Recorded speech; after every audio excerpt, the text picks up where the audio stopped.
Hi, Vivian. Yes, hi. I'm Dr. Hadley. It's a pleasure to meet you. Likewise. Oh, please, you can sit if you'd like. Thank you for seeing me on such short notice. Well, I don't normally do this without an appointment, but I was told that you have an urgent matter and you need to talk to someone. Yes. Something about your daughter? Yes. Tell me about her. Oh, well, her name is LENORA. She's 7 years old. She's very clever, very chatty. Never had any trouble making friends. She sounds a lot like my niece. That girl always has something new to share. You say your daughter's name is LENORA? Yes, LENORA Marie. That's a beautiful name. Any siblings? No, just her. She in school? Not today. She was eating pancakes with my wife when I left the house. Well, I guess we all need a day off every now and then. So, what's on your mind, Vivian? What brought you in today? Well, a few weeks ago, LENORA, she started having very vivid dreams. I think we all have that happen from time to time, don't you? Maybe vivid is the wrong word. What I mean is when she sleeps at night, her dreams, they manifest in her room. Meaning? So last week, I was walking down the hallway and I heard a strange noise coming from her bedroom. It sounded like rain. I opened the door and sure enough, a steady rain was pouring down from the ceiling and there was this small puppy splashing around in the puddles that had formed on the floor. And LENORA was lying in her bed, fast asleep. Sounds like you might have a leak in your roof. No, it was a dry night, but also we don't have a puppy. I watched as this little dog happily jumped in and out of the water, yapping occasionally, raindrops bouncing off every surface in the room. And as I stood there trying to make sense of what I was seeing, suddenly LENORA woke up from her dream and it all disappeared like magic. No rain, no puddles, and no puppy. I don't mean to sound skeptical, but is there any chance that maybe you were dreaming? That's a fair question, and for a while I thought the same. But no, I wasn't. You see, the next night I heard strange sounds coming from her room again. More rain? No, screeches, howls, and all sorts of other animal noises. I opened the door, and the animal mural on her wallpaper had come to life. There, swinging around her room, were monkeys, and they were blue, just like on the wallpaper. So that noise you heard, it was monkeys. Oh, not just monkeys. Other animals were stomping around in there as well. A tiger, birds. I even saw a rhinoceros sipping water from a small stream. It was like I had entered a jungle. Vines curved along her bedside and branches hung down from the ceiling. Animals, all around. And your daughter was where? Asleep in her bed? Yes, her bed was there amid the jungle and she was fast asleep just like the night before. I must ask, how big is your daughter's room? That sounds like an awful lot of animals and jungle to fit into a child's bedroom. That's the thing. It was her small room that I entered, but once inside, it was bigger.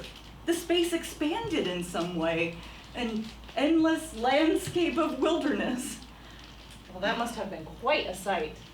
Yes, it certainly was. But even with all of these wild creatures roaming about, there was a sense of peace in the room. I felt a calmness come over me as I watched these animals wandering around in harmony. There was no predator or prey. They were all equal. A perfect society. Yes. And then once again, when LENORA woke up, it all vanished. The animals, the jungle, it was all gone. In the room, had shrunk back down to its normal size. LENORA looked at me with her big eyes, curious why I was standing there in her room. I asked her what she had been dreaming about, and she said she was in the rainforest with all the lovely animals. Well, this all sounds like a fantasy, Vivian, an incredible fantasy.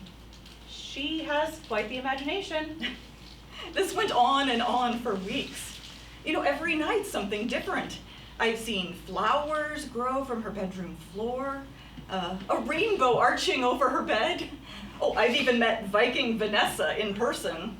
Viking Vanessa, who's that? Her favorite cartoon character. Wow, they'll turn anything into a cartoon nowadays. She was very nice. Okay, how about this? Let's try to think about this from a different perspective. You've experienced all these beautiful moments while your daughter slept, but let me ask you... Oh, no, wait. It hasn't always been pleasant. So, let's try to think about your daughter's perspective. Well, no, make no mistake. Things got dark. Okay, I'm listening. So, one night, I went to check on her, just like I always do, my normal routine. And when I opened her door, an awful stench struck me. There, standing near her bed, was a troll. I guess it was a troll. Mangy hair, crooked, sharp teeth, and growling. Well, she must have been having a nightmare. It was menacing and hovered over her like some wild scavenger. It was the scariest thing I'd ever seen. I approached it, slowly, and it snarled at me. Oh, this is interesting. What did you do? Well, instinct kicked in. I had to protect my little girl. I grabbed it, and it attacked me. It even left a scar. See? Oh my, that looks infected. Have you seen someone about this? No, I don't know how I would explain it. Vivian, listen to me. You really must see a doctor about this. Oh, no. I wrestled with that hideous thing for what felt like hours. I've never been so worn out in my life. At one point, I climbed under the bed, and I tried to wake LENORA up. I shook her hard, calling her name over and over again, trying to snap her out of it. I begged her to open her eyes so the monster would disappear, but I couldn't wake her. The creature jumped on my back and clawed at me even more. I swung it off of me and continued to defend my heart, my LENORA. That was a very brave thing that you did. I can tell that your daughter means the world to you. She does. So much. I've never been in a fight in all my life, but something primal in me took over as I stood ground with that vile thing. I had no weapons to defend myself, nothing. But I wasn't about to let anything harm my little girl. And she eventually woke up, right? Thankfully. And the monster disappeared? Yes. Just like all the other nights. And she opened her eyes and looked at me. I was bloody, battered, bruised, exhausted.